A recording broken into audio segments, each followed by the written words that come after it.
इस स्टूडेंट का नाम है केंचन। स्कूल में एडमिशन के पहले ही दिन वो उस नाम को मिटा देता है जो अब तक स्कूल के बॉस की जगह लिखा था और वहाँ अपना नाम लिख देता है। इसका साफ मतलब था वो इस स्कूल का सबसे बड़ा लीडर बनने आया है। केंचन ने इस स्कूल में सिर्फ एक वजह से एडमिशन लिया था, अपने पिता को ये साबित करने के लिए कि वो लड़ाई में बहुत ताकतवर है, अपने पिता की तरह हारने वाला नहीं। पिता पहले एक नाकाम इंसान माने जाते थे, गलत लोगों की बातों में आकर जिंदगी में सब हार बैठे थे। स्कूल में आते ही केंचन ने एक गैंग बना ली और नाम रखा JPS। ये सीधा सीधा मौजूदा स्कूल बॉस को चुनौती थी। ज्यादा वक्त नहीं लगता और भयानक जंग शुरू हो जाती है। एक तरफ नया उभरता गैंग, दूसरी तरफ पुराना और ताकतवर स्कूल साम्राज्य। सवाल सिर्फ एक, क्या केंचन इस स्कूल के सबसे ऊंचे तख्त तक पहुंच पाएगा और क्या वो नया राजा बनेगा? अब कहानी शुरू होती है। इस स्कूल का नाम है सोरा हाई स्कूल। ये जापान का सबसे ज्यादा हिंसक स्कूल माना जाता है। आज नए स्टूडेंट्स का स्वागत समारोह है। एक स्टूडेंट स्टेज पर भाषण दे रहा होता है, लेकिन अभी उसका वाक्य पूरा भी नहीं होता कि एक गंजा सिर वाला लड़का उसे सीधा लात मार देता है। पूरी जगह हंगामा बन जाती है। फिर वो लड़का चिल्लाकर कहता है, आज से मैं इस स्कूल का बॉस हूँ, जो मेरे सामने आएगा उसे जिंदा नहीं छोड़ूंगा। बस फिर क्या, नए स्टूडेंट आपस में जानवरों की तरह लड़ने लगते हैं। और मजेदार बात ये थी कि टीचर कहते हैं इस साल के बच्चे काफी क्वालिटी वाले हैं और चुपचाप वहाँ से भाग जाते हैं। उसी समय कुछ गुंडे स्कूल में घुस आते हैं। वो स्कूल के बॉस टॉम माओ को ढूंढने आए होते हैं। जैसे ही स्टूडेंट्स को पता चलता है कि असली गुंडे आए हैं, सब बच्चे लाइन में लगकर तमाशा देखने लगते हैं, जैसे उनका कोई आइडल आ गया हो। तभी हमारा हीरो केंचन एंट्री करता है, हाथ जेब में, आलस भरी चाल के साथ। एक गुंडा उसे कोई और समझ लेता है और रास्ता रोक लेता है। अगले ही पल वो गुंडा जमीन पर गिर चुका होता है। दूसरा गुंडा एक ही पंच में 80 मीटर दूर उड़ जाता है। अब सामने आता है टॉम माओ। वो इस वक्त स्कूल का बॉस है। आज वो अपने दोस्त की बाइक चुराकर नए स्टूडेंट्स के स्वागत समारोह में जा रहा होता है, लेकिन रास्ते में गलती से एक पुलिस वाले को गाली दे देता है और बस पुलिस उसके पीछे पड़ जाती है। अब शुरू होती है बिल्ली चूहे की दौड़। बाइक सीधे मार्केट में घुस जाती है। एक तरफ बाइक, दूसरी तरफ पुलिस की कार। दोनों पूरा दम लगाकर एक दूसरे की ओर बढ़ते हैं और फिर एक चमत्कार होता है। बाइक सीधे कार से टकराती है और कार उलट जाती है। लोग चीखने लगते हैं और यहीं से स्कूल की सत्ता की लड़ाई और भी खतरनाक होने वाली है। इतनी सारी मुश्किलों के बाद टॉम माओ गुस्से में भरकर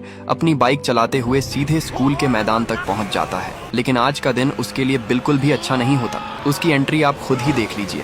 भाई का ऑरा पूरा डाउन हो गया। वहाँ पहुँचते ही वो देखता है एक नया फर्स्ट ईयर स्टूडेंट उसके ही लोगों से खुलकर लड़ रहा है। ये देखकर टॉम माओ का गुस्सा 7वें आसमान पर पहुँच जाता है। दोनों आमने सामने आते हैं। बातें इतनी ज्यादा गर्म हो जाती हैं कि लगता है आज स्कूल के दो सबसे ताकतवर लड़के टकराने वाले हैं। लेकिन तभी पुलिस आ जाती है और पूरा माहौल खराब हो जाता है। लड़ाई अधूरी ही रह जाती है। घर लौटकर केंचन अपने पिता से कहता है, मैं इस स्कूल का बॉस बनूंगा, जो आप नहीं कर पाए वो मैं करके दिखाऊंगा। पिता अपने बेटे को इस हद तक लड़ने के लिए मोटिवेटेड देखकर अंदर से डरते भी हैं, लेकिन गर्व भी महसूस करते हैं। उधर टॉम माओ अपने दोस्तों के साथ जुए में मस्त होता है। उसके पत्ते बहुत अच्छे चल रहे होते हैं और वो काफी खुश होता है। लेकिन तभी केंचन वहाँ पहुँच जाता है। वो सीधे ऐलान करता है, मैं तुम्हें चुनौती देता हूँ, इस स्कूल का अगला बॉस मैं बनूंगा। ये सुनकर टॉम माओ आग बबूला हो जाता है और तुरंत उसे मारने आगे बढ़ता है। लेकिन सफेद कपड़ों वाला टोक्यो उसे रोक लेता है, क्योंकि केंचन उसका मिडिल स्कूल का दोस्त था। इसी बीच कागमी ब्रदर्स भी वहाँ पहुँच जाते हैं और टॉम माओ को चुनौती दे देते हैं। अब केंचन की लड़ाई एक बार फिर बीच में रुक जाती है। कागमी ब्रदर्स पहले जोरदार पंच मारते हैं, लेकिन टॉम माओ को कोई असर नहीं पड़ता। फिर एक जबरदस्त किक, लेकिन टॉम माओ उसे उल्टा लौटा देता है। हालत यहाँ तक पहुँच जाती है कि कागामी ब्रदर्स खड़े होने के काबिल भी नहीं रहते। टॉम माओ लगभग उनका पैर तोड़ ही देता है। उसी समय एक पुराना यकूजा टाइप आदमी केंचन से मिलने आता है। वो जानता है कि सीधी लड़ाई में वो केंचन को नहीं हरा सकता, इसलिए वो उसे शराब पीने का ऑफर देता है। उसका नाम है केन।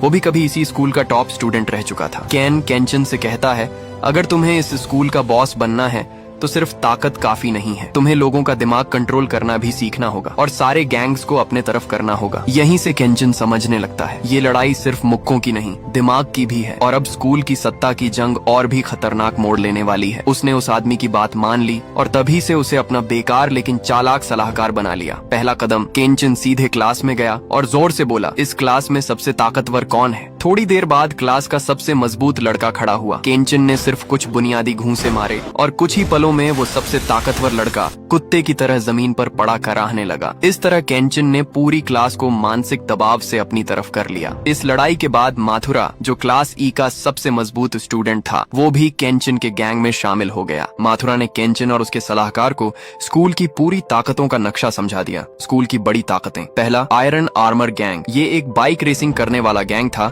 इनकी ताकत बिल्कुल भी कम नहीं है। दूसरा, 3 नए स्टूडेंट्स जो कल ही स्कूल में आए हैं, कृष्मा, ऑनर और सुजुहारा। तीसरा, स्कूल के असली राक्षस तम्माओ, जो पूरे स्कूल पर कब्जा किए बैठा है। तम्माओ के साथ है तुकारी, उसका दिमाग, यानी सारे प्लेनिंग्स करने वाला, और 2 जुड़वा भाई जिन्हें उसने पिछली लड़ाई के बाद शामिल किया। इन सबको देखकर लगता है कि तम्माओ का गैंग लगभग अजेय है। लेकिन अगर केंचिन स्कूल की बची हुई ताकतों को भी अपने साथ मिला ले तो हालात पूरी तरह बदल सकते हैं। केंचिन का पहला एम। ताकाशी कई बार तम्माओ से हारा लेकिन कभी झुका नहीं और अभी तक किसी भी गैंग में शामिल भी नहीं हुआ। दूसरा एम, इराकी, उसका भी अपना अलग गैंग है। अगर केंचिन इन दोनों को अपने पक्ष में कर ले तो उसकी ताकत तम्माओ के बराबर हो सकती है। इधर तम्माओ भी शांत नहीं था। वो लगातार छोटे छोटे गैंगों को अपनी तरफ कर रहा था ताकि उसकी ताकत और बढ़ जाए। केंचिन को पता चला कि ताकाशी को लड़कियों में बहुत दिलचस्पी है, तो उसने उसे फंसाने के लिए शादी का रिश्ता इस्तेमाल किया। जैसे ही ताकाशी ने रिश्ते का कार्ड देखा, उसकी आंखें चमक उठीं, क्योंकि उसकी नन्ही चिड़िया काफी समय से प्यार की गर्माहट से दूर थीं। बहुत जल्दी ताकाशी ने सफेद सूट पहन लिया और बड़े मैनर्स के साथ से मीटिंग के लिए पहुंच गया। लेकिन जैसे ही लड़की ने उसे देखा तो उसकी अजीब और बदसूरत अंदाज देखकर वो डर गई। जब केंचिन ने ये हाल देखा तो उसने तुरंत अपने दोस्त से कहा, प्लान ए फेल हो गया, अब प्लान बी शुरू करो। प्लान बी ये थी कि कुछ लोग गुंडों का नाटक करेंगे ताकि ताकाशी हीरो बनकर लड़की को बचाए और लड़की उस पर फिदा हो जाए। लेकिन गड़बड़ यहीं हो गई। लड़की की दोस्ती के ग्रुप ने पहले ही हमला कर दिया और ताकाशी ने गलती से उस लड़के का नाम पुकार लिया जो नकली गुंडा बना हुआ था। बस यहीं पूरा प्लान एक्सपोज हो गया। नतीजा ये हुआ कि सारे खूबसूरत लड़कियां वहां से चली गईं। केंचिन ने फिर से फिजियोलॉजिकल चाल चली। वो ताकाशी के सामने रोने लगा और बोला, मैं तुम्हारे लिए गर्लफ्रेंड तक नहीं ढूंढ पाया। ताकाशी ये देखकर पिघल गया। उसे लगा कि केंचिन सच में दिल से उसके बारे में सोच रहा है। आखिरकार ताकाशी ने केंचिन के गैंग में शामिल होना स्वीकार कर लिया। सच में इमोशनल ब्लैकमेल कभी कभी काम कर ही जाता है। आगे के दिन इसके बाद केंचिन और उसका गैंग स्कूल की बाकी क्लासों में भी यही खेल खेलने लगे और डर, ताकत और दिमाग से सबको अपनी तरफ करने लगे। उधर स्कूल का बॉस तम्माओ खाली नहीं बैठा था। उसने एक अजीब खेल शुरू किया। लोगों को जबरदस्ती बोतल बना दिया गया और फिर वो अपनी ताकत से एक जोरदार गेंद मारता। जिसे भी गेंद लगती और जो उड़ जाता, उसे जबरदस्ती उसके गैंग में शामिल होना पड़ता। उधर नए आए 3 स्टूडेंट्स का गैंग भी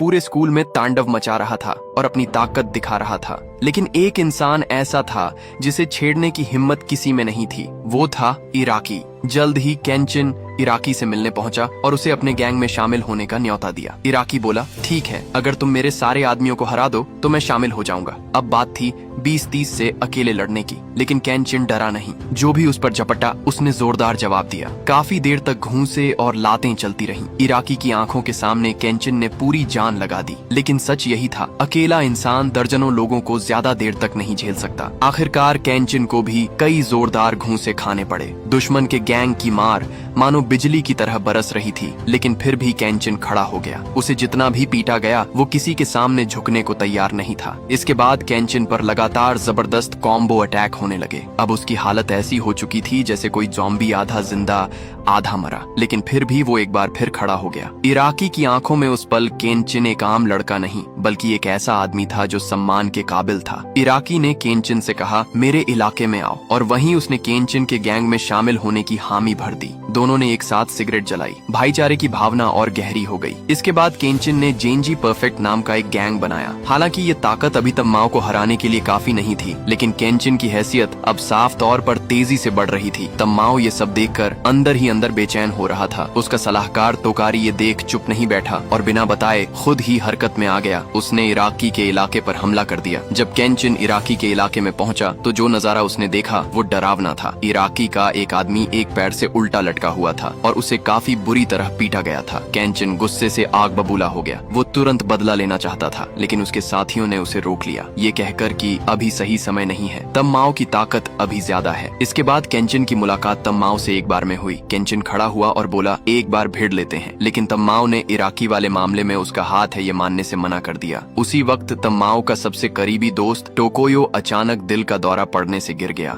किस्मत अच्छी थी कि उसे समय पर अस्पताल पहुंचा दिया गया। हालांकि खतरा टल गया, लेकिन ये नहीं पता था कि वो कब होश में आएगा। इसके बाद स्कूल में जहां जहां तम्माओ के आदमी दिखते, केंचिन सीधे लात घूंसे चला देता। इराकी के साथ हुई बेइज्जती का बदला वो हर हाल में लेना चाहता था, लेकिन उसके भाई जैसे दोस्तों ने फिर उसे रोका, वरना केंचिन शायद कुछ लोगों को मार ही देता। उधर तम्माओ का सलाहकार तोकारी फिर से चोरी छुपे एक चाल चलने लगा। इस बार वो बैंडो के आयरन आर्मर गैंग से गुपचुप मिला। तोकारी की योजना थी पहले केंचिन की गर्लफ्रेंड युका को किडनैप करना और बैंडो को मदद देना, और आयरन आर्मर गैंग के लीडर को हरवाकर बैंडो को ऊपर पहुंचाना। बहुत जल्दी केंचिन की गर्लफ्रेंड को एक सुनसान जगह पर ले जाया गया और केंचिन को फोन किया गया। वो अपने लोगों को लेकर तुरंत निकल पड़ा, युका यानी अपनी गर्लफ्रेंड को बचाने। युका की बातों से पता चला कि इस सब के पीछे आयरन आर्मर गैंग का हाथ है, और फिर शुरू हुआ आयरन आर्मर गैंग के साथ भयानक युद्ध। काफी देर तक लड़ाई चली। तभी केंचिन को एहसास हुआ जो लोग अभी तक लड़ रहे थे वो असली आयरन आर्मर गैंग नहीं थे। असल गैंग तो अब पीछे से मैदान में उतरने वाला था। केंचिन का अपने आप आयरन आर्मर गैंग के अड्डे में घुसकर उनके लोगों को पीटना एक बहुत बड़ा रूल तोड़ना माना जाता था। नियम साफ था, अगर मामला सुलझाना है तो एक कान छोड़ना होगा, वरना मौत तय। केंचिन ने बिना सोचे चाकू उठा लिया, लेकिन तभी आयरन आर्मर गैंग का लीडर मांडो बीच में आ गया। वो केंचिन के जज्बे से प्रभावित था और उसने सच बता दिया कि लड़की को कहाँ छुपाया गया है। इसके बाद केंचिन अपने लोगों को लेकर तम्माओ के अड्डे पर पहुंचा। काफी तलाश के बाद उन्हें युका एक गोदाम में बंधी हुई मिल गई। तम्माओ को जब पता चला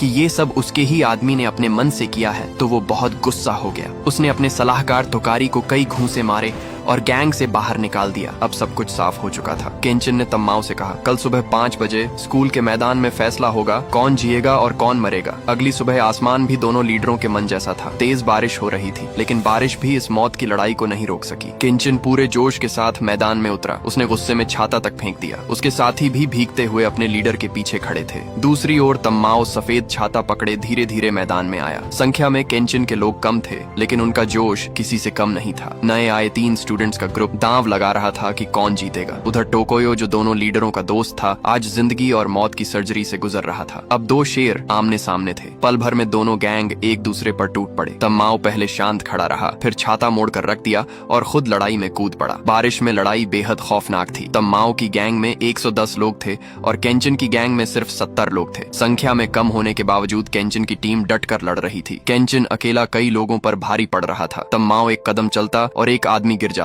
एक को तो उसने 10 मीटर दूर उड़ा दिया। धीरे धीरे पलड़ा तम्माओ की तरफ झुकने लगा। वो लड़ना भी छोड़ चुका था, बस देख रहा था कि केंचिन के लोग एक एक करके गिर रहे हैं। लेकिन तभी आयरन आर्मर गैंग मैदान में आ पहुंची। उनका लीडर मांडो केंचिन की मदद करने आया था। तम्माओ हंस पड़ा। उसे लगा आज वो दोनों ताकतों को एक साथ खत्म कर देगा। एक और भयानक लड़ाई शुरू हुई। अब दोनों पक्ष बराबर ताकत में थे। कुछ ही देर में दोनों गैंग के सारे सदस्य जमीन पर गिर चुके थे। मैदान में अब सिर्फ 2 सबसे ताकतवर लोग खड़े थे। दोनों एक दूसरे पर बराबर वार कर रहे थे। एक घूंसा इधर, एक घूंसा उधर। सैकड़ों वारों के बाद भी कोई हार मानने को तैयार नहीं था। लड़ाई रात तक चलती रही। दोनों कितनी भी बार गिरते फिर उठ खड़े होते, लेकिन तम्माओ का ध्यान बार बार अपने दोस्त टोकोयो पर जा रहा था, जो ऑपरेशन थिएटर में मौत से लड़ रहा था। यही सोच उसकी ताकत और इच्छा दोनों छीन रही थी। आखिरकार तम्माओ हार गया और केंचिन जीत गया। एक ने ताज जीता और दूसरे को खबर मिली कि उसका दोस्त सर्जरी से बच गया है। एक हैप्पी एंडिंग। लेकिन कहानी अभी खत्म नहीं हुई थी, क्योंकि इस स्कूल का सबसे ताकतवर इंसान अब भी बाकी था, तेरिदा। अगर केंचिन उसे हरा पाया तभी वो सच में इस स्कूल का बॉस बनेगा। क्या केंचिन जीत पाएगा या तेरिदा उसे रोक लेगा? इस फिल्म का पार्ट 1 यहीं खत्म होता है। अगर आपको कहानी पसंद आई हो तो वीडियो को हाइप जरूर करें और पार्ट 2 के लिए कमेंट करें, और याद से चैनल को सब्सक्राइब भी कर लीजिएगा।